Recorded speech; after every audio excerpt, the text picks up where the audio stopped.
Welcome to my cooking house channel. ನಮಸ್ಕಾರ ವೀಕ್ಷಕರೇ, ನಾನು ಇವತ್ತು ಯುಗಾದಿ ಹಬ್ಬದಲ್ಲಿ ಮಾಡಿದಂಥ ಅಡುಗೆಗಳೆಲ್ಲ ಒಂದೊಂದಾಗಿ ಡೈಲಿ ಅಪ್ಲೋಡ್ ಮಾಡ್ತಾ ಇದ್ದೀನಿ.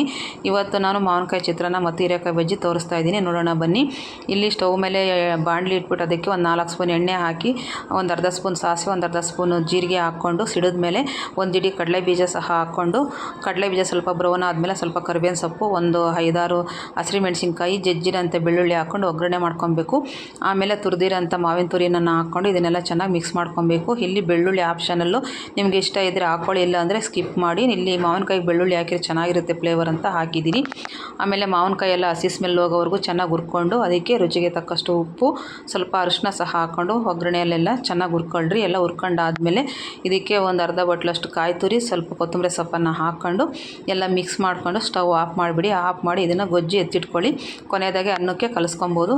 ಇದನ್ನು ಗೊಜ್ಜು ರೆಡಿ ಆಯಿತು. ಈಗ ಹೀರೆಕಾಯಿ ಬಜ್ಜಿ ಮಾಡೋದು ನೋಡೋಣ ಬನ್ನಿ. ಇಲ್ಲಿ ನಾನು ಒಂದು ಬಟ್ಲಷ್ಟು ಕಡಲೆ ಹಿಟ್ಟು, 1-2 ಸ್ಪೂನ್ ಅಕ್ಕಿ ಹಿಟ್ಟು ತೊಗೊಂಡಿದ್ದೀನಿ. ಅದಕ್ಕೆ ಒಂದು ಸ್ವಲ್ಪ ರುಚಿಗೆ ತಕ್ಕಷ್ಟು ಉಪ್ಪನ್ನು ಹಾಕಿ ಸ್ವಲ್ಪ ನೀರು ಹಾಕಿ ಕಲಿಸ್ಕೊಂಡಿದ್ದೀನಿ. ಕಲಿಸ್ಕೊಂಡಾದ್ಮೇಲೆ ಒಂದು ಹೀರೆಕಾಯಿ ತೊಗೊಂಡು ಇದನ್ನೆಲ್ಲ ಎರೆದ್ಬಿಟ್ಟು ತೊಳೆದು ಈ ಥರ ಸ್ಲೇಸ್ಗಳಿಗೆ ಕಟ್ ಮಾಡ್ಕೊಂಡಿದ್ದೀನಿ.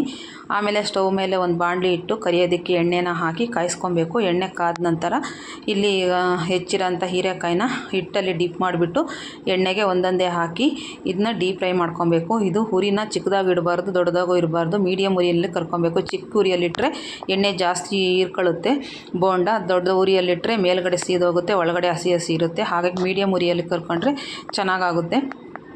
ಮೀಡಿಯಮ್ ಉರಿ ಇಟ್ಕೊಂಡ್ಬಿಟ್ಟು ಇವನ್ನ ಹೀರೆಕಾಯಿ ಬಜ್ಜಿನ ಎರಡೂ ಕಡೆ ಡೀಪ್ ಫ್ರೈ ಮಾಡಿಕೊಂಡು ಎತ್ತಿಟ್ಕೊಳ್ಳಿ. ಅಲ್ಲಿಗೆ ಹೀರೆಕಾಯಿ ಬಜ್ಜಿ ರೆಡಿ ಆಯಿತು. ಇದೇ ಥರ ಎಲ್ಲ ವೀಡಿಯೋಗಳು ಹಬ್ಬದಲ್ಲಿ ಮಾಡಿರೋನ ನಾನು ಡೈಲಿ ಅಪ್ಲೋಡ್ ಮಾಡ್ತಾಯಿದ್ದೀನಿ. ಇದೇನಪ್ಪ ನಮಗೇನು ಬರಲ್ವ, ಎಲ್ಲ ಇವಳು ಇದೇ ತೋರಿಸ್ತಾಳೆ ಅಂದ್ಕೊಬೇಡಿ. ಇದನ್ನು ಹಬ್ಬದಲ್ಲಿ ನಾನು ಮಾಡಿರೋ, ನಮ್ಮ ಮನೇಲಿ ಮಾಡಿರೋಂಥ ರೆಸಿಪಿನ ನಿಮಗೆ ನೋಡಿಸ್ತಾ ಇದ್ದೀನಿ. ನಿಮಗೆ ಇಷ್ಟ ಆದರೆ ನಿಮ್ಮ ಮನೇಲಿ ಟ್ರೈ ಮಾಡಿ, ಇಲ್ಲ ಅಂದರೆ ಸ್ಕಿಪ್ ಮಾಡಿ. ಹಾಗಾಗಿ ನಾನು ಎಲ್ಲನೂ ಅಪ್ಲೋಡ್ ಮಾಡಿದ್ದೀನಿ, ಡೈಲಿ ಒಂದೊಂದು. ಹೇಗಿದೆ ಅಂತ ನೋಡಿ ಕಮೆಂಟ್ ಮಾಡಿ. ಹಾಗೆ ನನ್ನ ವೀಡಿಯೋಗಳಿಗೆಲ್ಲ ಲೈಕ್ ಮಾಡಿ, ಶೇರ್ ಮಾಡಿ, ಕಮೆಂಟ್ ಮಾಡಿ. ಯಾರ್ಯಾರು ಇನ್ನೂ ಸಬ್ಸ್ಕ್ರೈಬ್ ಆಗದೆ ನೋಡ್ತಾ ಇದ್ದೀರೋ ಅವರೆಲ್ಲ ಸಬ್ಸ್ಕ್ರೈಬ್ ಆಗಿ. ನನ್ನ ವೀಡಿಯೋಗಳಿಗೆ ಸಬ್ಸ್ಕ್ರೈಬ್ ಆಗಿ ನೋಡಿದರೆ ನೀವು ನಾನು ಹಾಕೋ ವೀಡಿಯೋಗಳು ಫಸ್ಟ್ ನಿಮಗೆ ಬರ್ತಾವೆ. ಹಾಗಾಗಿ ಸಬ್ಸ್ಕ್ರೈಬ್ ಮಾಡಿ ನೋಡಿ.